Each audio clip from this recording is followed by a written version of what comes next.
पाय निसटला त्याचा एकाचा, तो सरळ खाली आला. येताना त्याचं असं डोकं आदळत आलं खाली येसपर्यंत मेला होता तो. ते जीव गेलेले आहेत डायरेक्ट काम करताना.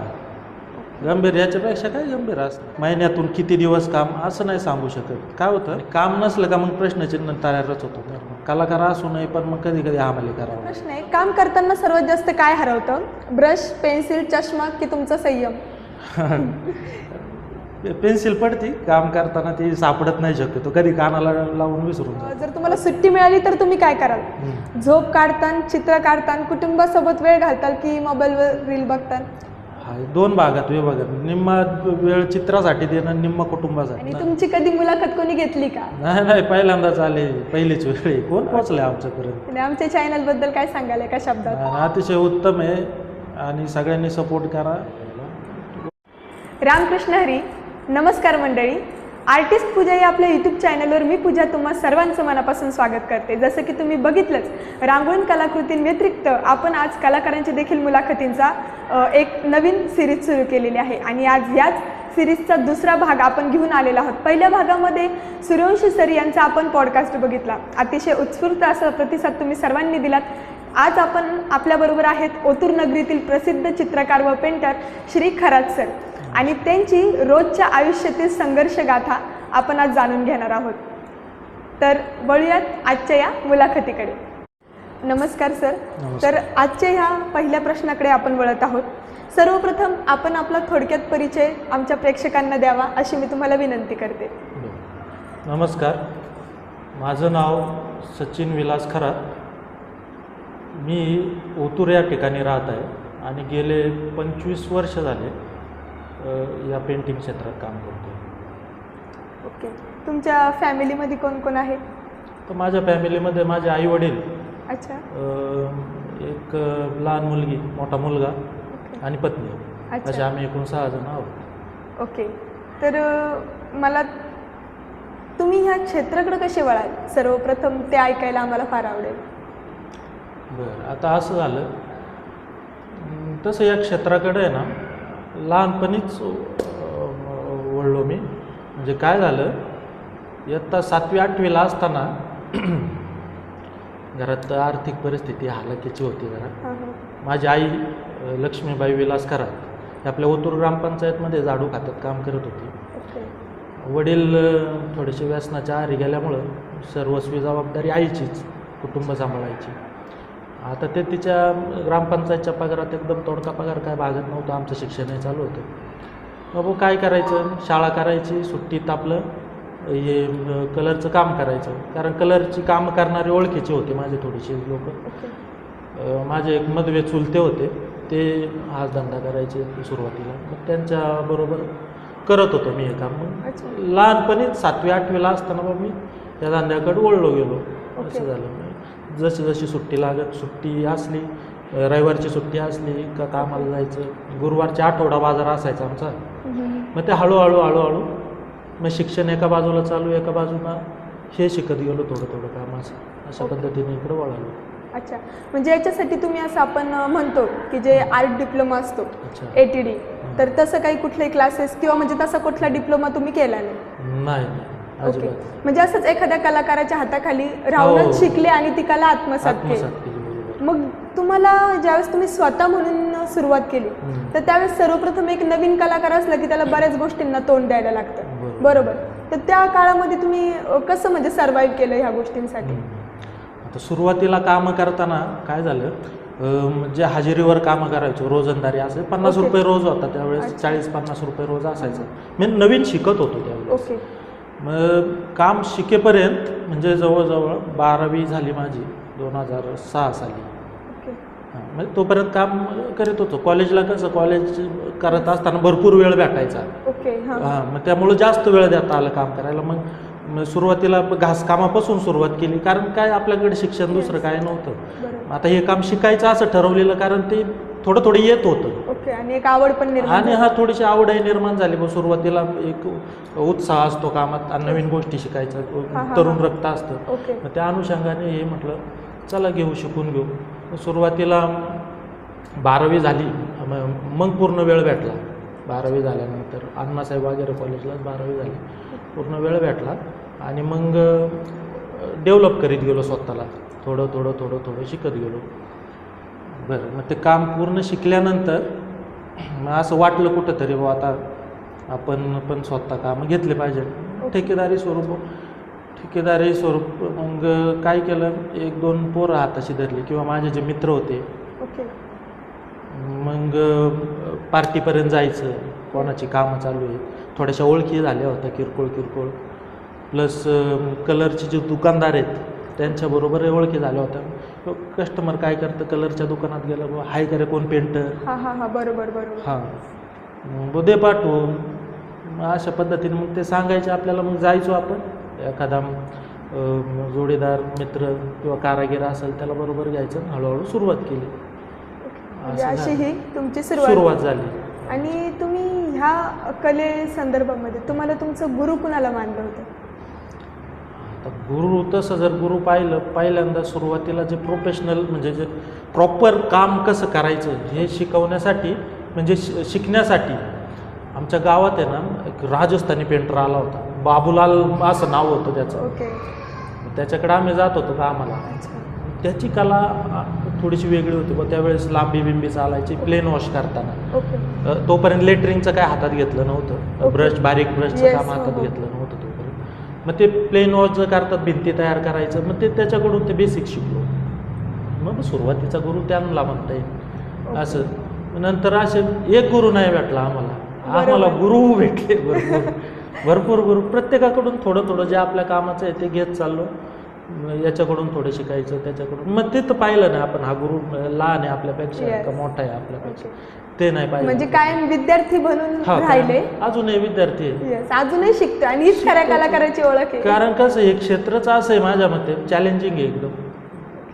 प्रत्येक वेळेस नवीन काहीतरी येत आहे. आता प्लेन वॉचचे जरी कलर म्हटले तरी दरवेळेस बदलून त्याचं ट्रेनिंग घ्यावं लागतं. कंपनी आत्ता कंपनी द्यायला लागली ट्रेनिंग, पहिलं ते नव्हतं देत. तेच पाहायचं, वाचायचं आणि करायचं काम. असे सुरुवातीच्या काळात कामं मिळवण्यासाठी प्रचंड अडचणींना तोंड द्यायला लागलं असेल. अडचणी भरपूर, कामं मिळत नव्हती. कारण काय होतं, जुनी जे होती लोक, त्यांचं आपलं नाव नव्हतं, काय नव्हतं, मग त्यांच्याकडे कामं जास्त जायचे. मग काय करायचं, मग त्यांचं काम आहे समजा, आता तुम्ही काम घेतलं, तुम्ही ठेकेदार आहे, आता आपलं काहीच नाही, मग तुमच्याकडे जायचं. मग तुम्ही काय करणार, मग 10 रुपयाला काम घेतलं, ए बाबा हे तुला 7 रुपयाला करावं लागेल, 3 रुपये मला पाहिजे. मग मेहनत त्यांच्यापेक्षा त्यांच्या एवढीच घ्यायची, पण मोबदला मात्र सुरुवातीला एकदम कमी. मग त्या कमी मोबदल्यात सुरुवातीला असं कोणाची कामं चालू आहेत, कोणाचं घर बांधायचं चालू आहे नवीन, जायचं, आपलं मालक कोण आहे शोधायचा, स्वतःहूनच आपण जायचं, काय असेल तर काम द्या, आम्ही देऊ करून तुमचं. अशी वेल्डिंगची दुकानं आहेत, सुरुवातीला बारीक ब्रशचं काम करायचं अगोदर. वेल्डिंगची दुकानं आहेत, मग तिथं ग्रिलला रंग लावायचा आहे किंवा काय, हे बाबा झालं तो काय असेल ते दे, आम्हाला देतो तुमचं करून. असं बऱ्याचशा अडचणी आल्या. नंतर लेटरिंगचं काम शिकलो. मग त्यावेळेस जरा चालायचं, थोडं फ्लेक्स प्रिंट आलं नव्हतं, भेटायची कामं थोडीफार. अशा पद्धतीने मग हळूहळू करत गेलो ते. की या व्यवसायातून जे काही तुम्हाला उत्पन्न मिळतं, तर त्या उत्पन्नावर कुटुंबाचा उदरनिर्वाह म्हणजे गरजेप्रमाणे भागतोय की कसं करता तुम्ही मग त्यासाठी? आता सध्याची जर परिस्थिती पाहिली, आता हे काही निमशहरी आहे, शहरी नाही, गावासारखंच आहे. थोडक्यात उत्पन्न जे भेटतंय ना, त्याच्यात आपलं 2 टायमाचं कुटुंबाचं फक्त जेवण होईल, एवढं उत्पन्न भेटतंय सरासरी. आणि समजा जर काही मेडिकल इमर्जन्सी आली किंवा घरात काही कार्यक्रम किंवा काही जर निघालं, तर मग त्यासाठी काय करता? त्यासाठी आम्ही कर्ज काढतो. त्यासाठी आम्हाला कर्ज काढावं लागतं आणि मग ते कर्ज फेडायला परत कामाला जावं लागतं. म्हणजे जर समजा आमच्या घरात दिवाळी जर असेल ना, तर दिवाळीचे मोजके जे सण आहेत का, त्या दिवशी घरी शक्यतो. काही वर्ष असं झालेलं आहे, भर सणाच्या दिवशी दिवसभर आम्ही कामावर आहे, संध्याकाळी येऊन आंघोळ करून सण साजरे केलेले. मग ही सिस्टीम आहे, एवढे पैसे नाही. आणि कदाचित तुम्ही जर आत्तापर्यंत हा व्हिडिओ बघत असाल, तर ही आहे खऱ्या कलाकारांची परिस्थिती आपल्या महाराष्ट्रातील, आणि हे खरंच दुर्दैव आहे आपलं.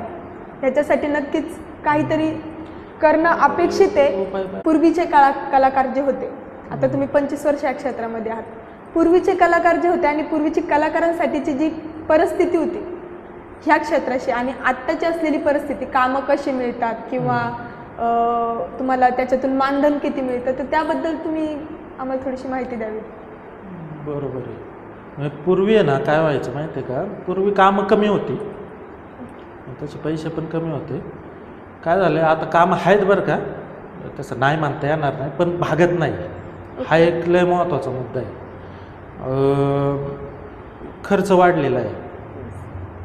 म्हणजे खर्च म्हणजे जे आपल्या मूलभूत गरजा पूर्ण करायला जो खर्च लागतो ना, तोच जास्त वाढलेला आहे. त्याच्यामुळे जी आपली इन्कम होती सरासरी 800-1000 रुपये दिवसाला माणूस कमवतोय, तर त्याचं एक कुटुंब त्याच्यात नाही भागू शकत. असे पूर्वी जी कामं होती ना, त्याच्यात व्हायचं बरं का. म्हणजे असा बदल तसा म्हणता येणार नाही हो, पाहिजे तसा बदल नाही. जी परिस्थिती होती ना त्यावेळेस तशीच परिस्थिती आहे आत्ताही. पण तसा जर विचार केला तर पैसे दिसतात आता. आता पैसे दिसतात, पण त्याला वाटा जे पण तेवढाच आहेत, भरपूर आहे. पोरगा समजा लांब शाळेला जातोय, तर त्याला कमीत कमी सायकल जोनी घ्यावं लागेल. नाही बाबा आपली या परिस्थिती एखाद्या रिक्षावाला करायचा, तर मग अशा बारीक सारीक भरपूर गोष्टी त्याच्यात पैसे निघून जातात. महागाई तेवढी वाढलेली आहे. आणि आता सध्या तुम्हाला जे तुम्ही कामं करतात तर ती कोणत्या प्रकारची करतात?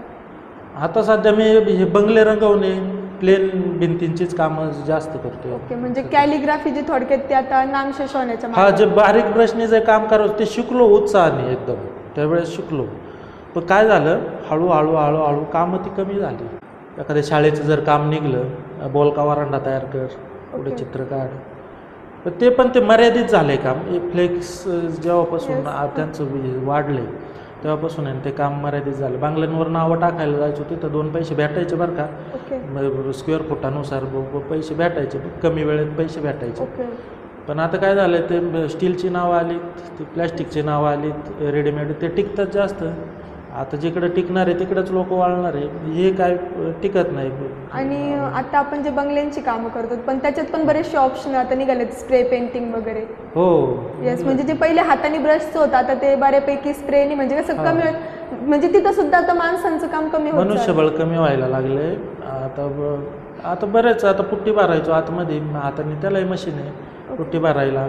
म्हणजे लेबर जेवढे लागायचे तेवढे कमी झाले. महिन्यातील किती दिवस तुम्हाला काम असतं? पाहिलं तर असं ठराविक नाही, म्हणजे महिन्यातून किती दिवस काम असं नाही सांगू शकत. काय होतं, कधी कधी महिनाभर रेग्युलर काम राहतं, 2-2 महिने चालतं एखादं काम, किंवा 2 कामं घेतली 2 महिने चाललं.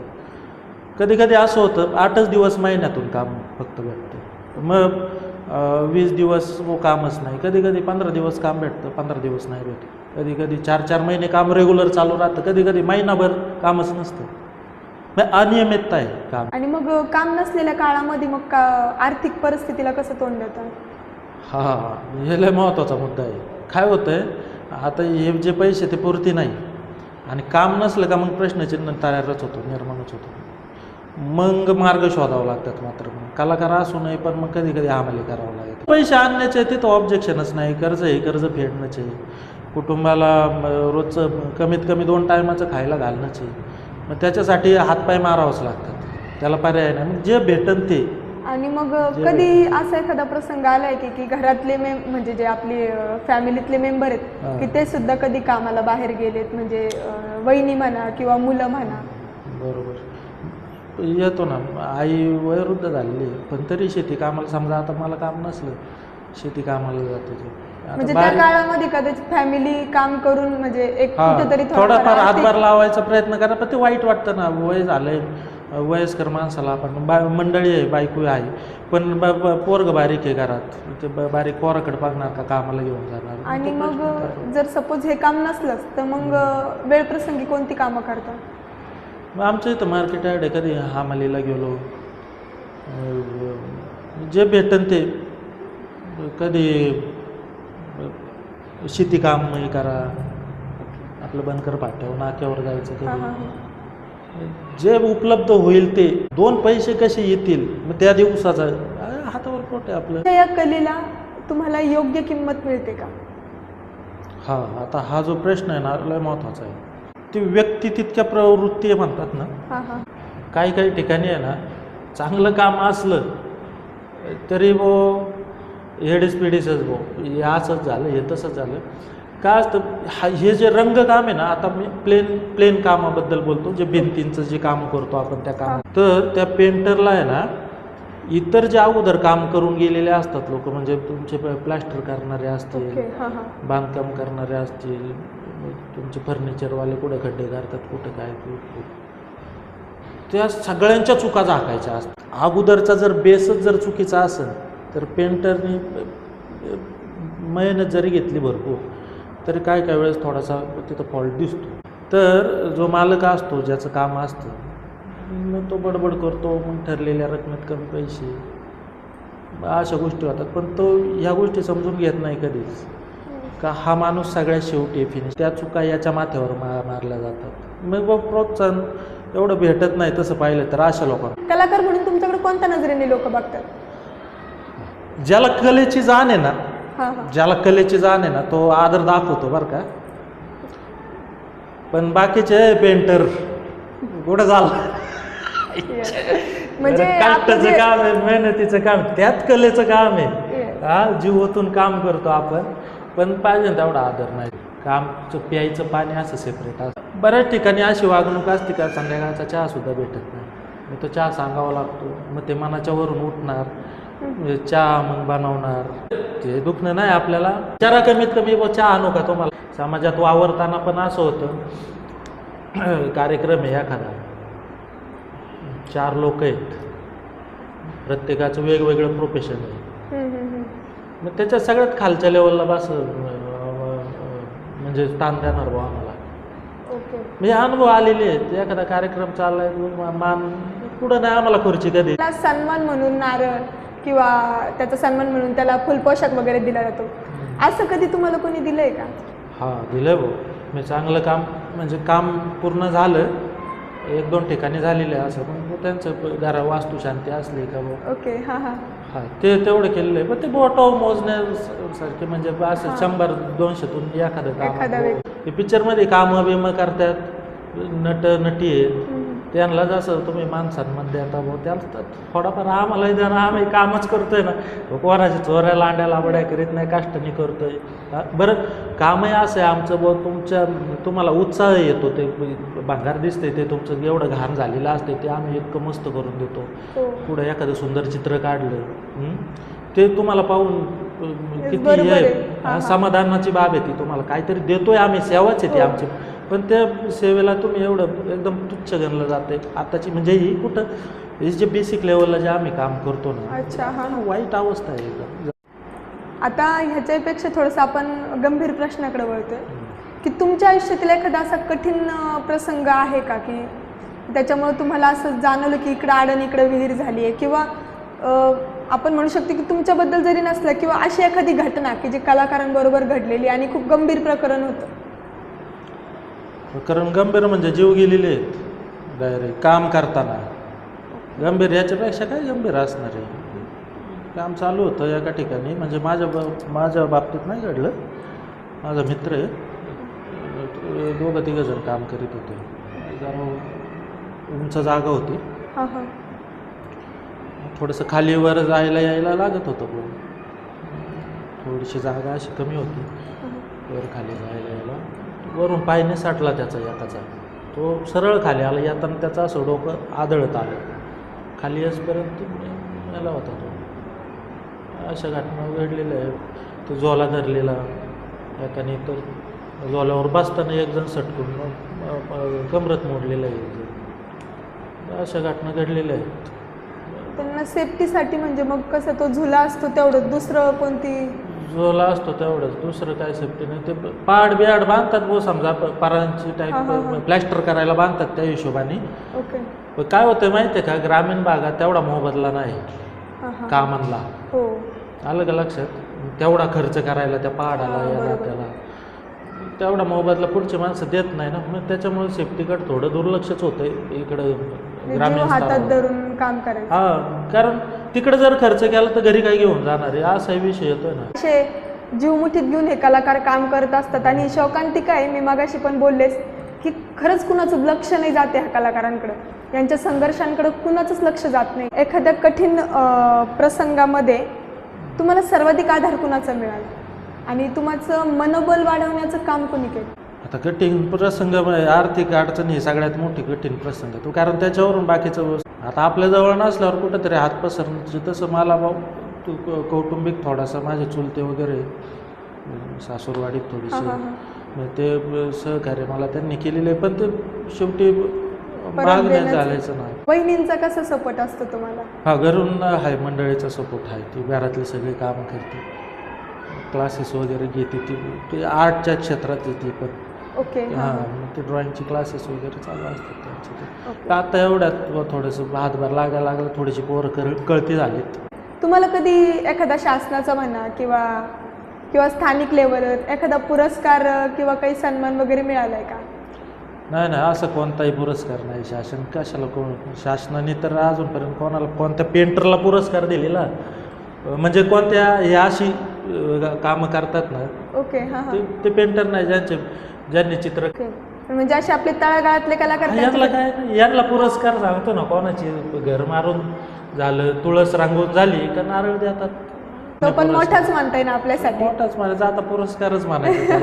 बरोबर, देणाऱ्याच्या भावना महत्वाच्या. महत्वाच्या. तर पुढचा प्रश्न माझा असा आहे की आपल्यासारख्या कलाकारांसाठी शासनाकडून काही योजना वगैरे आहेत का, किंवा त्यांच्यासाठी काही पेन्शन किंवा काही विमा संरक्षण म्हणा, किंवा अशी कुठली काही सुविधा किंवा काही आहेत का शासकीय योजना वगैरे?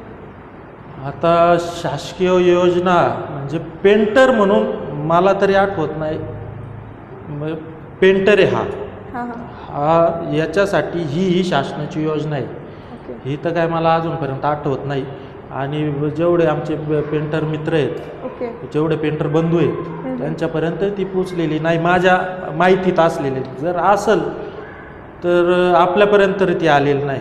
मग ते शासनाने प्रयत्न करावा तळागाळापर्यंत त्याचा प्रचार प्रसार. पेंटिंग काम करणारे कलाकार असतात की जसं की मग अशा आपला विषय झालाच की राहटावरून एक जण सटकला, खाली पडले, की त्यांच्या जीवाशी खेळ करून आज ही लोक किंवा ही आपले कलाकार मंडळी ही कामं करतात. तर त्यांच्यासाठी काहीतरी संरक्षण निधी वगैरे हा शासनाने, संरक्षण निधी म्हणा किंवा एक ठराविक वय झालं का त्या व्यक्तीला पेन्शन सारखं काहीतरी, या लाडक्या बहिणीसारखं असं काहीतरी थोडीफार रक्कम दिली पाहिजे. हे जे रंग आहेत ना, मुळातच केमिकल युक्त आहेत सगळे. आता पहिले मातीचे कलर असायचे, आम्हाला माहिती आहे, त्याच्यात हे टाकून, फेविकॉल टाकून किंवा ते लावायचो आम्ही. पण आता जेवढे कलर आहेत सगळे केमिकल युक्त कलर आहे. प्रत्येक कलरमध्ये केमिकल आहे, असा एक सुद्धा कलर म्हणजे केमिकल सिंपल हे झालेलं आहे. प्रत्येकाला त्याची ॲलर्जी आहे. बंद खोलीत जर काम केलं तर चक्कर येते, कोणाला कोण बेशुद्ध पडते, ताण, घासा कोरडा पडतो, मेंदू बधीर होतो अक्षरशः. आणि मी ते एक ऐकलं पण होतं की त्याच्या वासाने श्वासाचे त्रास सुद्धा, श्वासाचे त्रास, फुफ्फुसाचे आजार झालेले आहेत. असे कित्येक पेंटर आहेत, त्वचा विकार झालेले आहेत. बरं, ते कलर झिरपतात अंगात, तुम्ही कपड्यांमधून पण आतमध्ये जातात ते रंग, असे रंग आहे. मग ते त्वचा विकार सुद्धा झालेले आहेत. तुम्ही रोजच जर ते करायचं असेल तर तुम्ही किती सेफ्टी घेतली तरी थोडाफार त्याचा इफेक्ट होतो. पुट्टी आहे, मास्क जरी लावले तरी मास्कमधून ती पुट्टी घुसते आतमध्ये. असं किती तुम्ही पॅक बंद करणार आहे? ते डायरेक्ट आत आहे, छाती जाम होती एकदा घासकाम जर झालं. सर्वात जास्त कलाकाराला कशाची गरज आहे असं तुम्हाला वाटतं? म्हणजे त्याच्यासाठी कोणती गोष्ट जास्त गरजेची आहे? ते सिस्टीम अवघड आहे जरा. ती मोबदला योग्य भेटला पाहिजे, काम पैसे भेटले पाहिजे. पैशासाठी काम करतोय सध्या तरी. हे खालच्या लेवलला जेवढे आम्ही आहेत ना, आम्ही पैशासाठीच काम करतो. आलं का लक्षात?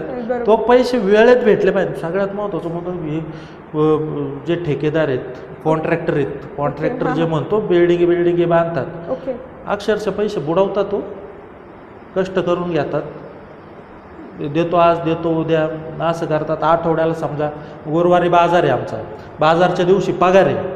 समजा आम्ही 4 माणसं जर काम करतोय, आठवडाभर जर काम करीतोय आठवडा भरल्यानंतर जर प्रत्येकाचे जर 3,000 रुपये जर 3/5 15,000 रुपये जर पगार जर होत असेल तर 10,000 रुपयेसुद्धा हातावर येत नाही.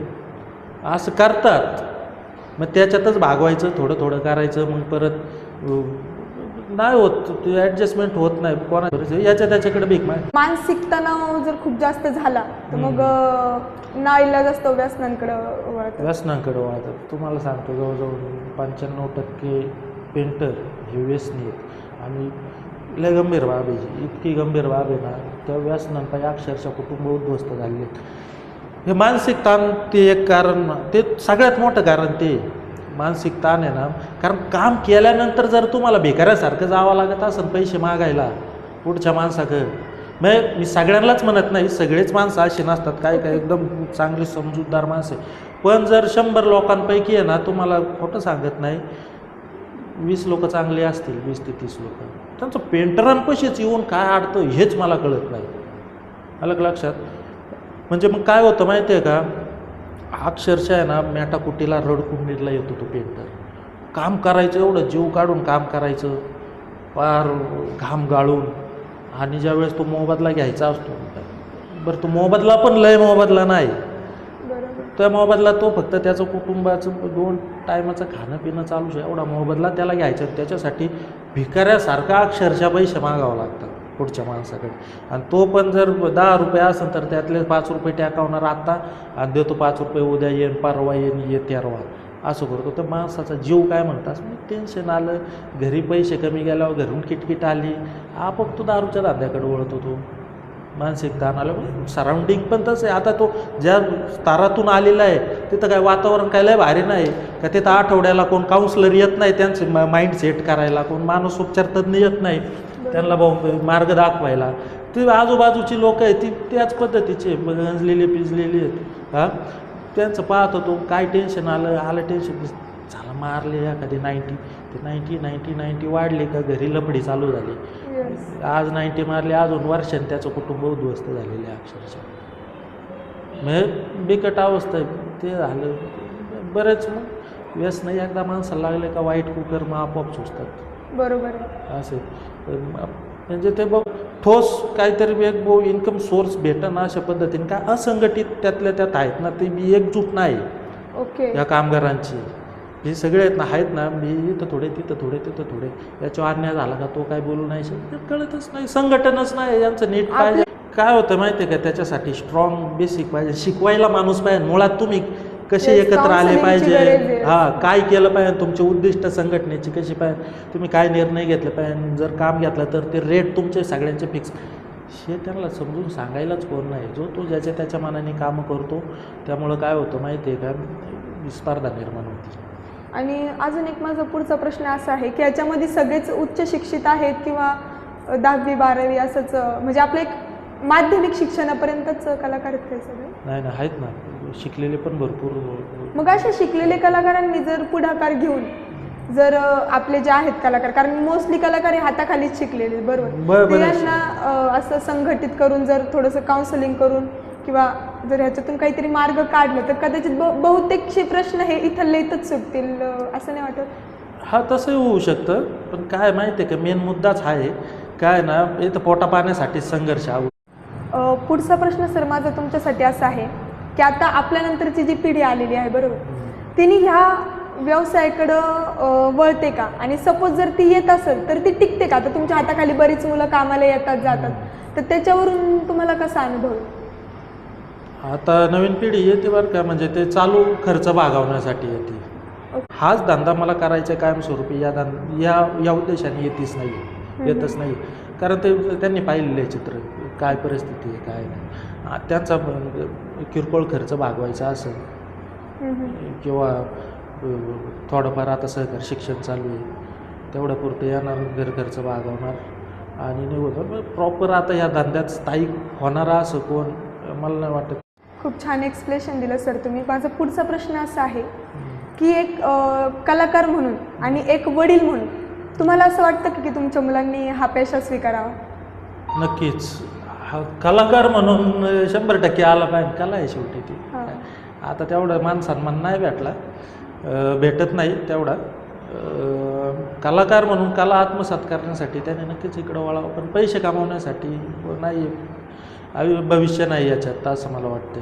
आणि शरीराला त्रास पण भरपूर आहे, त्याच्यामुळे इकडं नाही वळालं तर शक्यतो चांगले दुसरं एखादं काहीतरी पाहावं, मी या मताचा आहे, माझं वैयक्तिक. आणि आता सर पुढचा आणि शेवटच्या टप्प्यातले प्रश्न आपण घेतोय की आजच्या तरुण कलाकारांना तुम्ही कोणता सल्ला द्याल आणि तरुण पिढीला काय सांगा?